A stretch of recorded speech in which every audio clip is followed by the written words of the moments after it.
E aí, camada? Hoje é dia de lista. Eu sou o Gustavo Domingues, também conhecido como Rei Grifo, e hoje estou aqui para falar de uma lista bastante pedida, que são os 10 melhores inícios de saga de fantasia. O que significa os 10 melhores inícios? São os 10 primeiros livros que melhor introduzem uma história, independente de se os livros seguintes são melhores ou piores do que o primeiro livro, eu estou analisando o primeiro livro. Qual é a primeira impressão que eu tenho com cada uma das histórias? Qual que me atrai mais para dentro daquele mundo, para aquele universo de fantasia? Mas essa é uma lista com a minha opinião pessoal, ela é totalmente arbitrária, como vocês sabem, como todas as listas, eu que escolhi ela, eu que vou justificar. A lista é minha, ponto final. Então vamos para a lista, né? Mais fácil já ir falando e a gente já vai explicando cada um deles. Em 10º lugar, eu escolhi O Império Final, do Brandon Sanderson. Por que ficou em 10º lugar?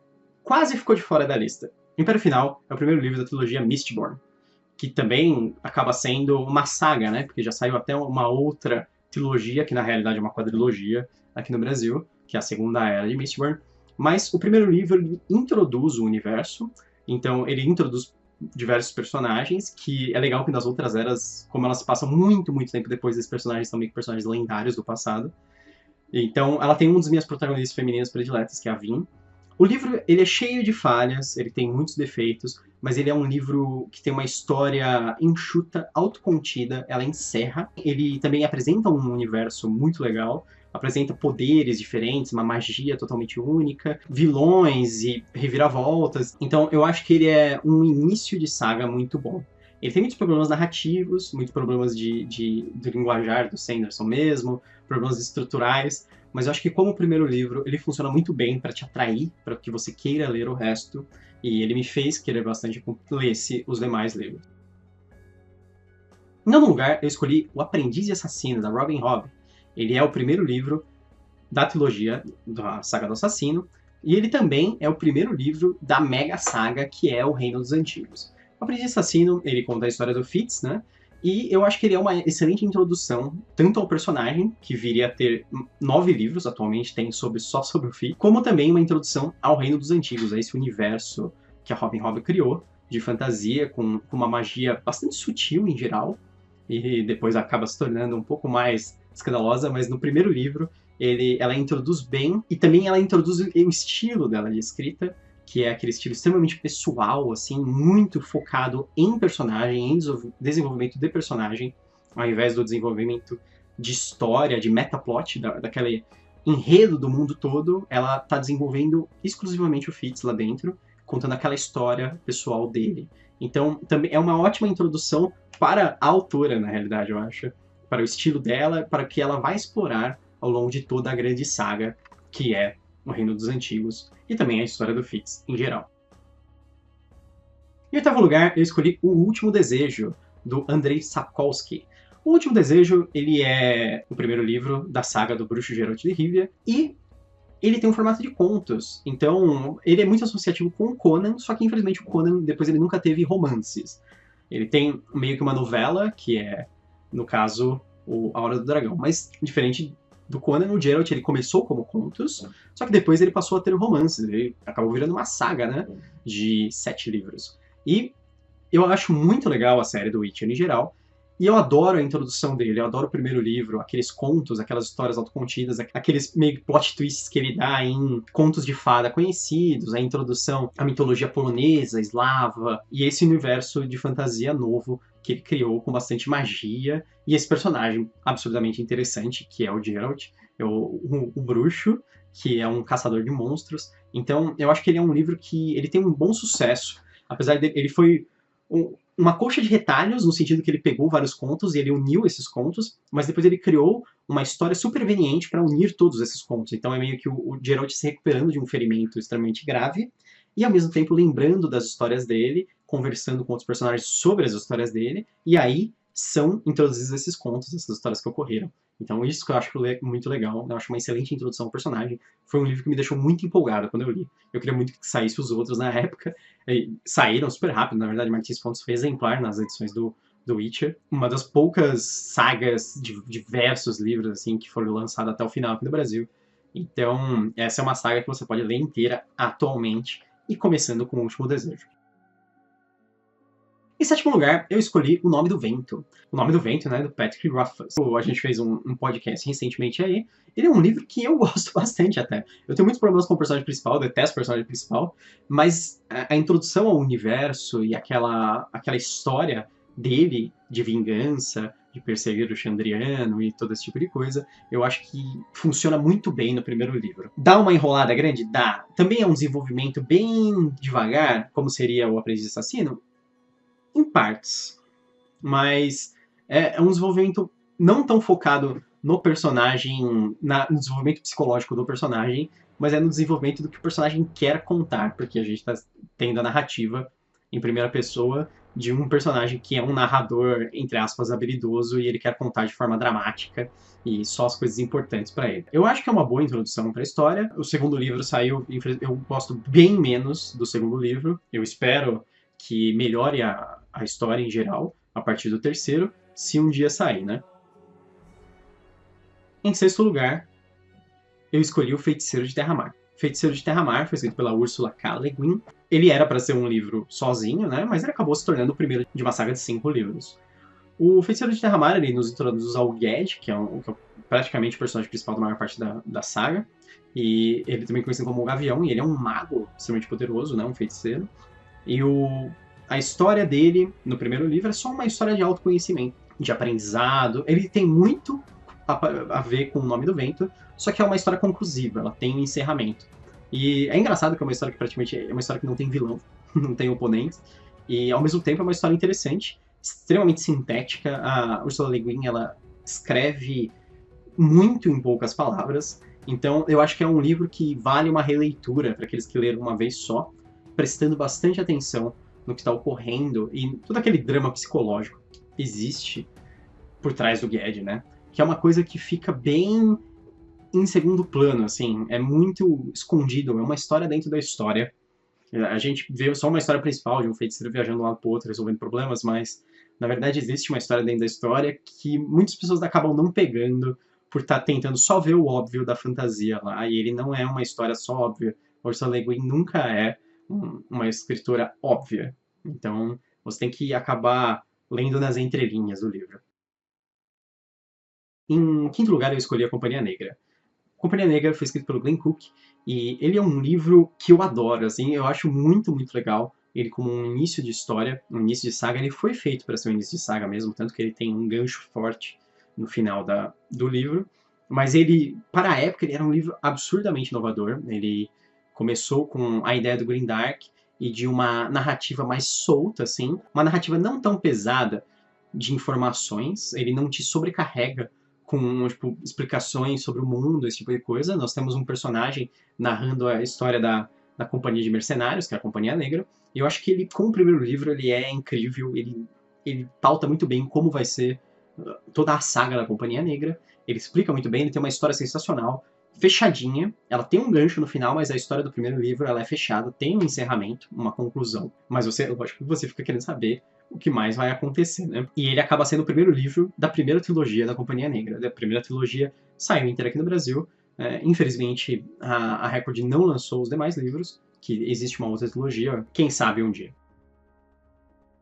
Quarto lugar, eu escolhi um livro pouco conhecido aqui, que é A Guerra dos Tronos, do George R.R. Martin. Guerra dos Tronos ele é o primeiro livro do Crônicas de Gelo e Fogo, que é essa história mega conhecida aí por todo mundo de fantasia, por causa até da série, né? Mas é uma saga de fantasia muito, muito popular. Acho que o Guerra dos Tronos é um livro que tem muito sucesso em atrair as pessoas. Ele tem os famosos plot twists absurdos, né? E tem muitos momentos, assim, de tensão. Ele é um livro que ele começa bem devagar, demora para você pegar, porque tem muitos personagens principais, mas é um livro que acaba sendo envolvente e ele faz você empatizar bastante com os personagens. Eu acho que ele funciona muito, muito bem como o início de uma saga, até bem demais, o que torna todas as pessoas extremamente ansiosas por tudo que tem a ver com Guerra dos Tronos. Eu acho que o George Martin ele foi muito feliz nesse início de história de fantasia dele. Agora estamos chegando no top 3, hein? Em terceiro lugar, eu escolhi um livro que eu falo bastante, você deve conhecer. que é o Jardins da Lua. O Jardins da Lua que foi escrito pelo Steven Erikson. O Jardins da Lua, ele é o primeiro livro da saga O Livro Malazano dos Caídos. Aqui no Brasil, saiu recentemente o segundo livro dessa saga. Ele é um livro introdutório ao universo de Malazan, né, em geral. Quando ele foi lançado, não havia mais nenhum outro livro. Hoje em dia já existem quase 20 livros do universo, apesar da saga principal ter apenas 10 livros. E ele é um livro bastante único, por ser um primeiro livro, ele te joga no meio de uma história. Ele não começa a contar a história do começo, que é o que nós estamos acostumados, ele não tem flashbacks, ele não tem histórias em paralelo do passado e do presente. Ele simplesmente está contando o presente e você tem que emendar partes da história e encaixar para saber o passado. É tudo por contexto. Então, esse livro ele é rico em ação, em movimentação, e ele é pobre em informações. Ele te dá poucas informações para que você fique faminto por essas informações, e aí você fique tentando pegar uma aqui e outra ali, tentando juntar elas. Ele acaba se tornando um livro um pouco extenuante de ler. As pessoas falam que ele é um livro complicado, não é que ele é um livro complicado, ele é um livro cansativo. Ele é um livro que exige muito da pessoa, exige bastante atenção. Ele não é nada misterioso, não tem nada secreto no livro. Não tem códigos dentro dele. A informação tá lá. Só que ela vem de maneira bem quebrada. Você só tem que prestar atenção. E aí você vai conseguir pegar. Ele é um primeiro livro que tem uma conclusão dentro de sua própria história. Ele tem diversos caminhos que se cruzam no final da história. Ele tem um clímax forte. Eu gosto de livros que usam bem o clímax. E eu gosto de livros que eles encerram, né, meio que uma história nesse primeiro livro. Então, eu acho que ele é um livro que funciona muito bem como um primeiro livro de uma saga.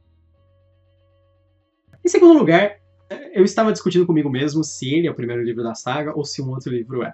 Eu escolhi A Sociedade do Anel, do J.R.R. Tolkien. Sociedade do Anel, ele é, na realidade, todo mundo sabe que O Senhor dos Anéis ele é um livro que acabou sendo dividido em 3 livros pelo editor do Tolkien, né? O Tolkien escreveu ele completo. Era para ser um livraço, aquele livrão grandão, mas acabou sendo dividido e sendo lançado em partes. Então, A Sociedade do Anel ele é um livro sem final. Ele é só 1/3 da história. Mas ele é um livro que te puxa muito para dentro daquela história, daquela saga de fantasia. Ele te mostra tudo que está em risco e ele te faz se importar com os personagens. Ele é um livro que tem muita aventura, ele tem uma das minhas passagens prediletas. Toda a história da fantasia, que é Minas de Moria. Ele é um livro que ele introduz um grupo de aventureiros, né, um grupo de pessoas com um objetivo em comum. Eu não sei, pode ser um viés das nostalgia, mas ele é um livro assim que, se eu começo a ler, eu sempre me empolgo com ele, com o que está ocorrendo. Eu acho que como um primeiro livro de fantasia, ele é muito, muito bom. A minha discussão era se o Hobbit é o primeiro livro da saga ou se a Sociedade do Anel é o primeiro livro da saga. Eu estou considerando que a Sociedade do Anel é o primeiro livro da saga O Senhor dos Anéis, da trilogia, digamos assim, né? Essa trilogia que na verdade é um livro só. Então eu tô considerando só eles, porque senão seria o Hobbit, que é outro livro meu de fantasia, uns prediletos, vocês sabem. Puxa vida, quem é que ficou em primeiro lugar? Quem ficou acima? Em primeiro lugar, eu escolhi um livro que eu acho que é um exemplo perfeito do que é um primeiro livro de fantasia. E esse livro é As Mentiras de Locke Lamora. Ele é o primeiro livro da saga Nobres Vigaristas. As Mentiras de Locke Lamora foi escrito por Scott Lynch, e eu acho que ele é um livro fantástico de fantasia. Ele é um dos meus livros prediletos individualmente. Eu acho ele um livro muito, muito bom.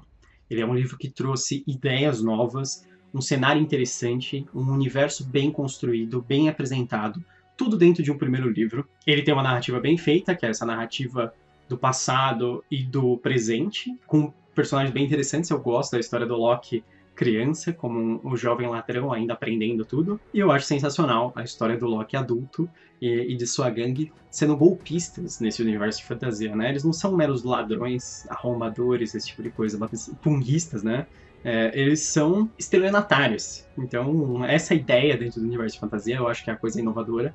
Eu acho que é muito bem executada. Tem gente que acha lento o livro por causa disso, porque tem muita conversa. Mas, assim, se você já viu um crime de estelionato, o crime ele é um crime só de conversa. Então, eu acho genial o que foi trazido para dentro. E depois ele vira uma história de fantasia assim, mais tradicional, com bastante ação, com magia, com todo tipo de coisa. Vários personagens sendo introduzidos, vilões secretos, plot twists, tem tudo isso, momentos chocantes, momentos tristes. Eu acho que ele é um livro que sozinho ele contém muita coisa. Ele contém muita coisa legal, tem um ritmo que funciona, uma narrativa que funciona, personagens que funcionam, tem um clímax, que é outra coisa que eu falo que é legal. Ele tem um clímax bem interessante. Então, eu acho que ele é um livro que satisfaz muito bem. Tanto que eu não gosto dos outros livros do Locke, que é o segundo e o terceiro. Eu fiquei achando que os outros livros não entregam a mesma coisa que o primeiro livro entrega. Eu acho que os demais livros parecem fanfics. Parece só um personagem assim, e se agora o Locke fosse um pirata? E se agora o Locke fosse um político, sabe? Isso foi um comentário que um convidado nosso fez no podcast Nome do Bem. Eu acho bem acertado esse comentário. Inclusive, o segundo livro do Locke eu acho um péssimo livro, um dos piores livros de fantasia que eu já li. Talvez por causa da comparação do livro excepcional, que é o primeiro livro. Eu acho o primeiro livro muito, muito bom. Ele é um ícone de início de saga de fantasia. É uma pena que essa saga não foi tão bem quanto eu esperava depois. Mas é um livro fantástico. Então, essa foi a minha escolha, essa foi a minha lista. Espero que você tenha gostado. Se você não gostou, não tem problema. Diga quais são os seus livros prediletos também de fantasia, com a sua ordem. Você pode escolher. Se você gostou do vídeo, curte e se inscreve no canal. Eu sou o Gustavo Domingues e bem-vindo ao Canavial.